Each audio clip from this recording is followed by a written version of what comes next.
আমরা যারা ভালোবাসা নিয়ে মজা করি, প্রেজেন্ট জেনারেশনে এটাকে টাইম পাস বলে। আমরা কি কখনো ভেবে দেখেছি যে আমি যার সাথে টাইম পাস করছি সে যদি আমাকে সত্যি সত্যি ভালোবেসে ফেলে তাহলে কি হবে? কিন্তু আমরা সেটা ভাবি না, কারণ আমাদের কাছে সেই ছেলে মেয়েটার ইমোশনের কোনো মূল্য নেই।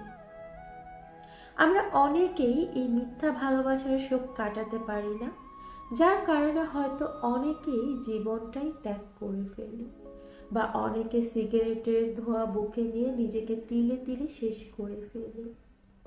কিন্তু আপনি যে ছেলে বা মেয়েটার বিশ্বাসটা নষ্ট করে দিলেন, তার দরুন হয়তো সে আর কোনো দিন আবার নতুন করে কাউকে বিশ্বাস করতে পারবে না।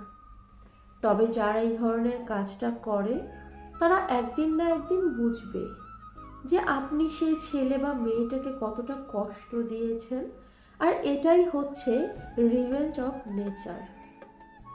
আবার ধরেন আপনি একটা ছেলে বা মেয়ের সাথে টাইম পাস করলেন, কিন্তু সেই ছেলে বা মেয়েটার অতীত সম্বন্ধে আপনার কোনো ধারণা নেই। হতে পারে সেও কোনো ব্যর্থ প্রেমিক বা প্রেমিকা।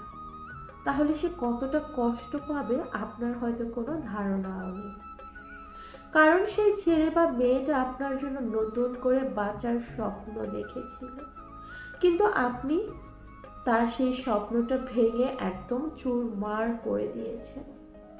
তখন সেই মানুষটা হয়তো সেই কষ্টটা সহ্য করতে না পেরে জীবনের মায়া ত্যাগ করে দিবে। যারা এই ধরনের কাজগুলো করেন তাদের উদ্দেশ্যে আমার একটাই কথা, প্লিজ এই ধরনের কাজগুলো করবেন না। এগুলোতে আপনাদের কোনো লাভ নেই, আছে শুধু একরাশ কষ্ট যা দেওয়ার অধিকার আপনার নেই। লিখেছেন তাসনিম আহসান, কণ্ঠে সাদিয়া নাসরিন।